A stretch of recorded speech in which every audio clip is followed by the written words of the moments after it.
Hello TRTR family, your girl is back. It's been such a long time. I know I started something new and then I had to take off to go take care of some very important things. The last couple years have been a whirlwind.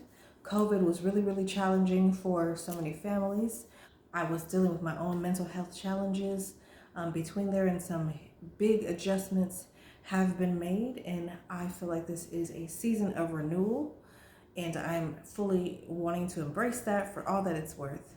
And so we're jumping back into what I honestly feel like I'm being called to do. And so I'm very excited to bring this new content to you.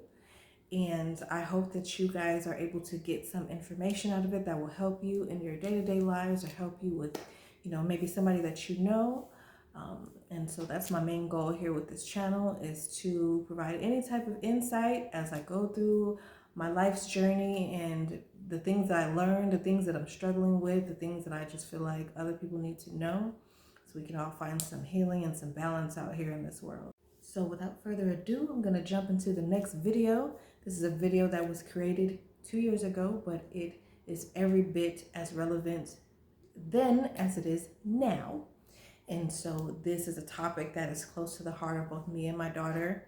It's in relation to sexual abuse and the impact of it in both children and adults, and how to manage some of the implications of it, and how to spot some of the signs. So this is going to be very important, and I hope you tune in to check it out. And of course, hit that like button, that share, that subscribe, and thank you for tuning in. Appreciate y'all. Much love.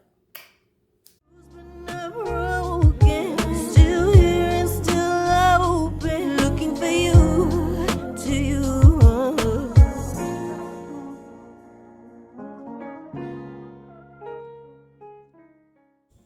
Hello YouTube.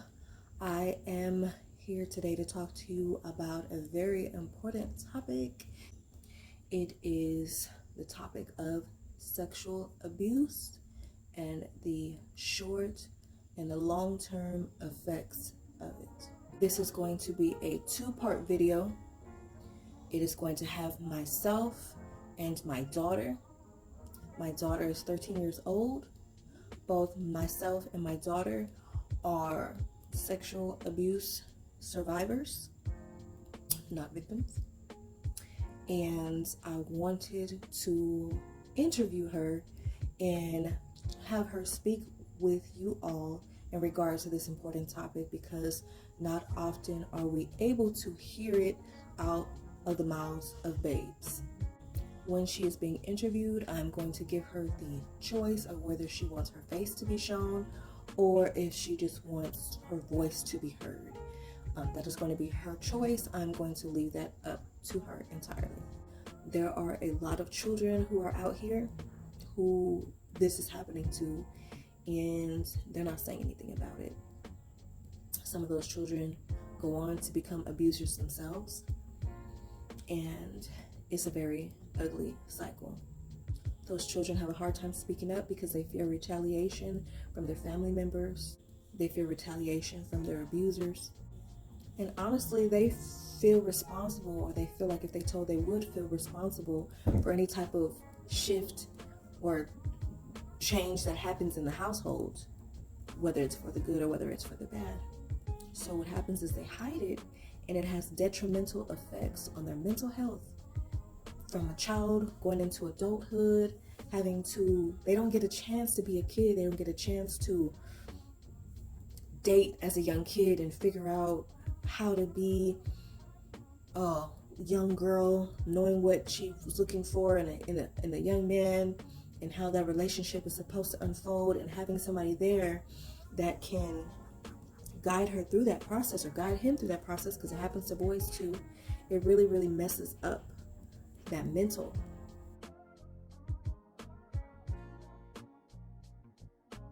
Her abuser is currently behind bars. It was a long process, but we pressed charges as soon as we could. And it took 5 years for the case to go to trial.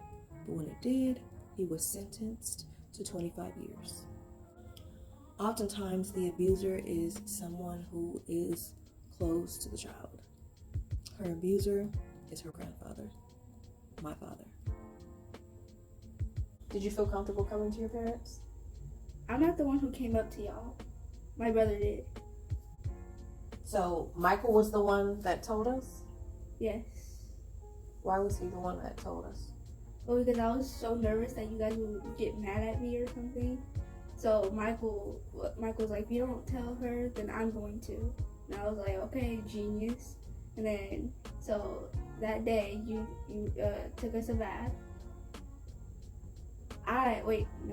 Hold up. I told you. Yeah, I remember I told you. He was like, Ella, tell her. And I was like, fine, jeez, leave me alone. And how old were y'all at the time? Like 4 to 5. So he was how Wait, old? what? You were 6, right? I was 6. And so that makes him at the time. How old was he? Like 5 or 4. So he was 4. Yeah, smart kid. So your 4-year-old brother prompted you to be the one to give you the courage to tell me what happened. Did you guys talk about it at all over the summer when you were at your dad's house? No, not really. Well, the situation was so yucky. We did kind of talk about it, but it was basically encouraging me. Yes. To tell my parents. Okay. But I was so afraid that you would whoop me or something. Okay. So I didn't do it. I was like, no. Probably it's gonna be my fault. I already know. So you felt like it was your fault that happened to you?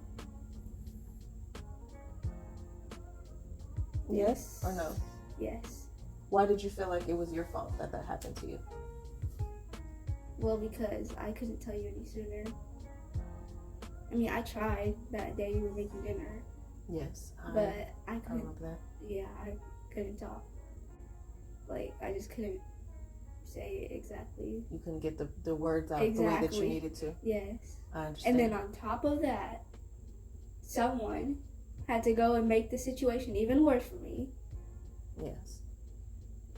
And I was so mad. At him? Yes. I just wanted to throw him out the window. I remember you were trying to tell me what happened, and I was cooking dinner. And he said that he hugged me. I was like, sir, right. No, how would you even get that close to me to hug me? Right. In the first place. And I didn't understand, but I felt like something was off because it's like he immediately jumped in to say that after you tried to come and confide in me and tell me what was going on. And I was in the middle of cooking dinner, and it had happened right there, and so suddenly and so quick that my mind, it didn't capture any of that. So I'm sorry that I didn't get the understanding of that as fast 6. as I needed to. I was 6 and I couldn't say anything right. Yes, when you were younger, you did have a lot of issues with speech and comprehension and different things like that you struggled with. And I feel like that was part of the reason why he felt like he could prey on you. And so why didn't you tell your dad when you were in California?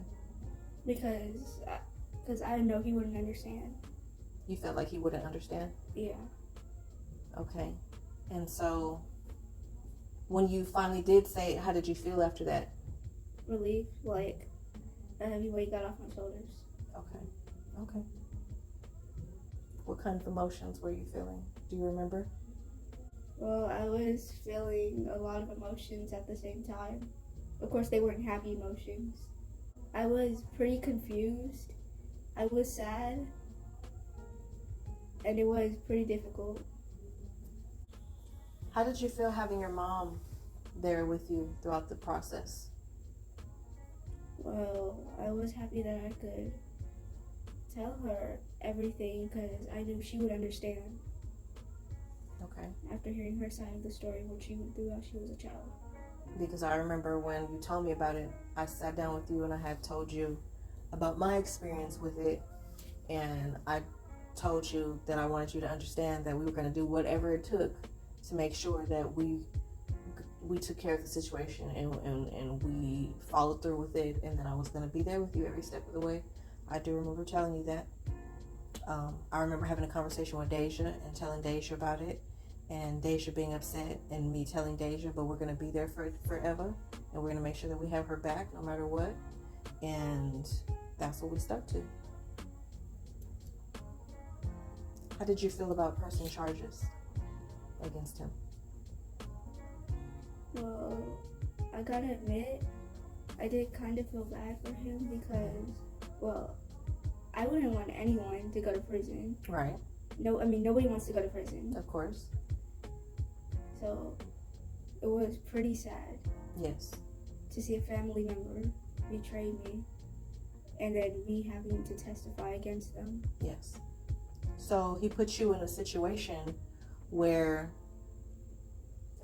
that you shouldn't have been in, and he put something else on you. Now you had to be the one to go and press charges and tell the detectives everything that happened, and to go to all those meetings with the different district attorneys and retell your story over again, and just go through that whole 5-year process that we went through, and finally up through the trial, and have to sit across in the courtroom and look at him while you told your side of the story. And by the way, that was just extremely brave of you, and I know I told you then, but I'm telling you again, I am so proud of you for being able to be brave and to be able to put Evangeline first, and to be able to care about Evangeline, and to be able to make sure that you took care of Evangeline, and you did that most important thing in that moment.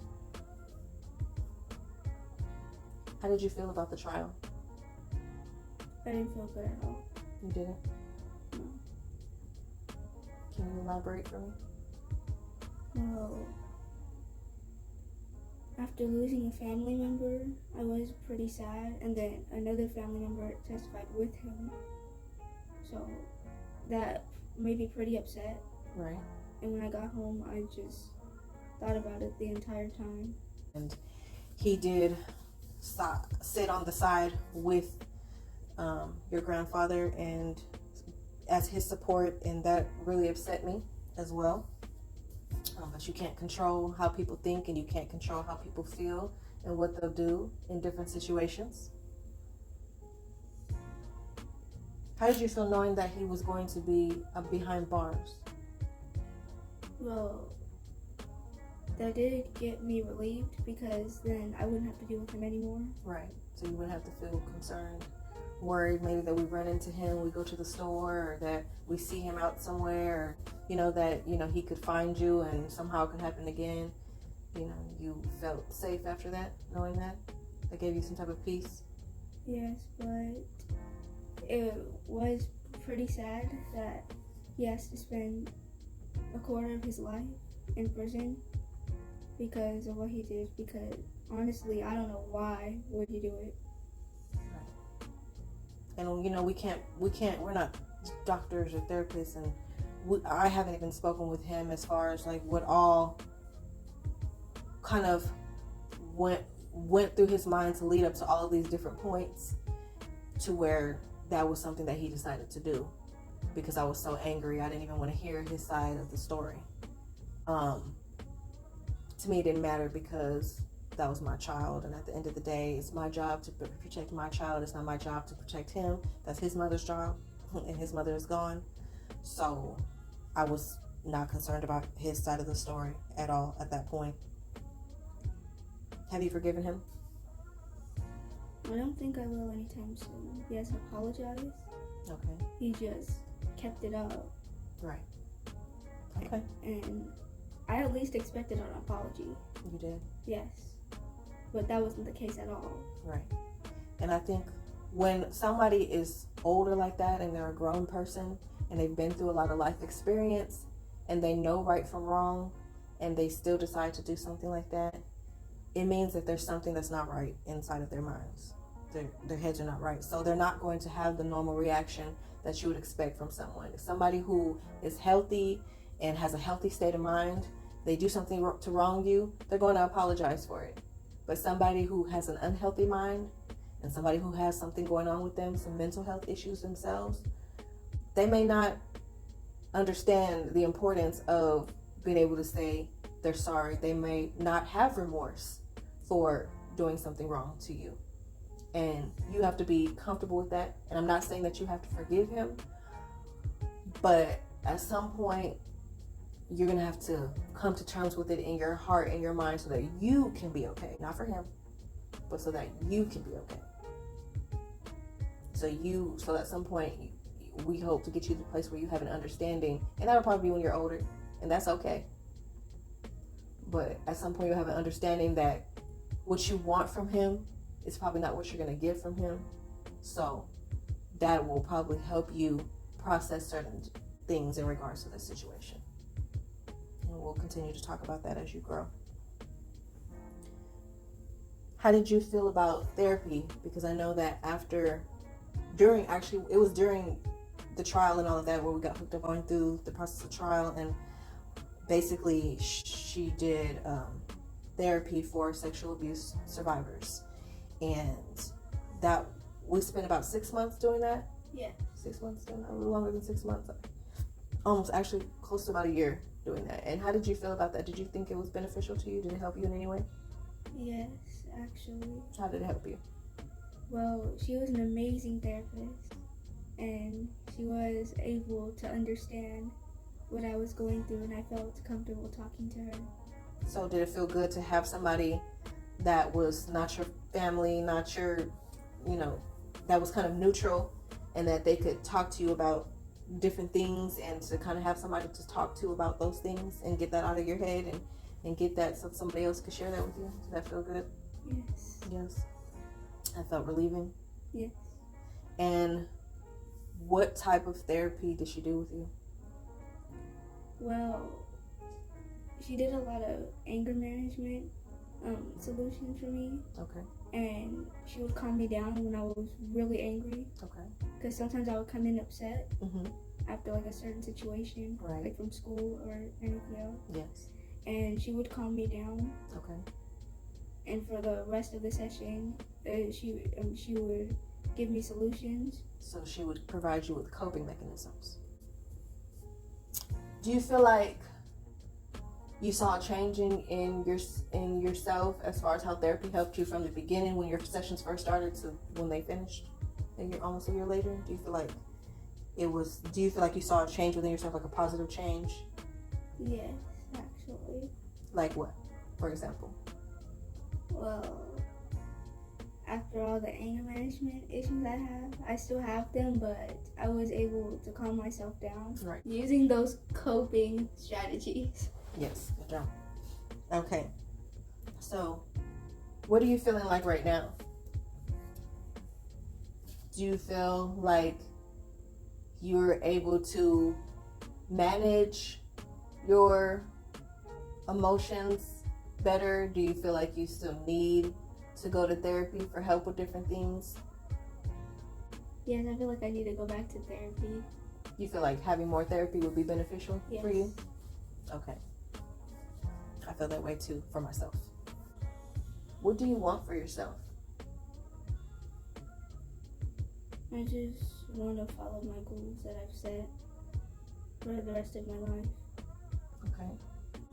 Can I ask you, how has it been affecting you? Well, I did have a lot of relationship problems. What kind of relationship problems? Well, me and Michael did not get along very well as we grew up, and my father was not always there for me, and I did lose some of my family due to the situation. So, how did that make you feel? But I was pretty disappointed. Okay. So,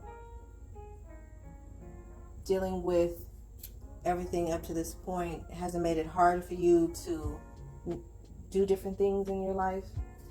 Have you noticed any difficulties that you've been having? Do you think about it at all at any point? Do you think about the situation? Do you think about that situation ever? Well, it pops up in my mind from now and then. Okay. And I may look happy most of the time, Okay. but secretly I'm crying because that I'm dealing with this. Yes. I understand because I dealt with those same feelings. After it happened to me, I felt confused. I felt angry. I felt sad. I felt disappointed that it happened to me in the first place. I felt like, why did it have to happen to me, of all people? Why couldn't it happen to somebody else?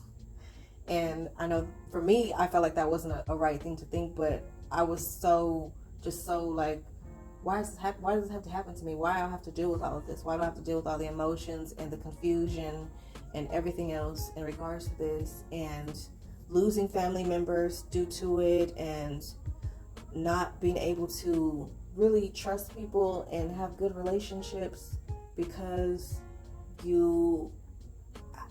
somebody that was so close to you betrayed you, and somebody who was so close to you violated you.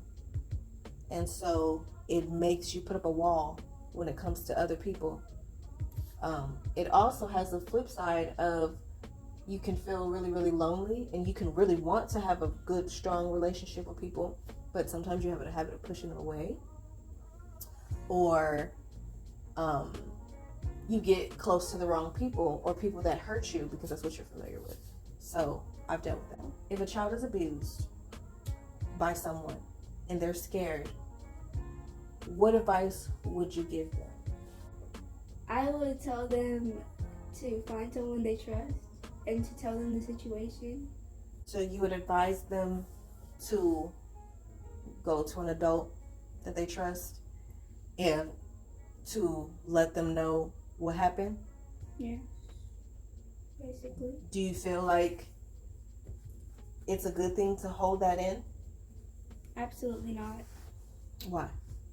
Because you could grow up still having that secret, and whatever the situation is could keep going over and over again. Yes, ma'am. You are a very, very self-aware young lady, and very brave, and very, very intelligent. Of course. And I'm very proud of you. Children should feel safe in their homes. They should feel safe to speak to their guardians about important things that are going on in their lives. They shouldn't feel as if they have to process all these big changes in life experiences on their own. It affects how they learn to trust others, and it affects how they see themselves. I appreciate my baby coming on and doing this interview. I didn't want to ask her again. I didn't want to ask her the details of what was happening. She was getting choked up just even talking about it. We had to stop a couple times, but she was so brave, and I just wanted her to be able to share her experience, because there's other children out there that are going through it now as we speak, and they're not saying anything. And children need to feel like they can come to the responsible adult in their life and be able to share that and be able to get the help that they need. Whether it's pressing charges, whether it's confronting the abuser, whether it's removing the child from that situation, whatever it is, they need to be able to get the help. So please be open to talking to your children, and please listen to them when they're telling you something like this. Don't brush it off. If it's not your child and it's a niece or nephew or a cousin or whatever have you, do the best that you can to advocate for that child, because it's real out here and people are abusing children, and it's not right. And we need to stop the cycle of abuse, because abused children could possibly become abusers later on in some way, shape, or form. So we need to stop the cycle. Is you when you used to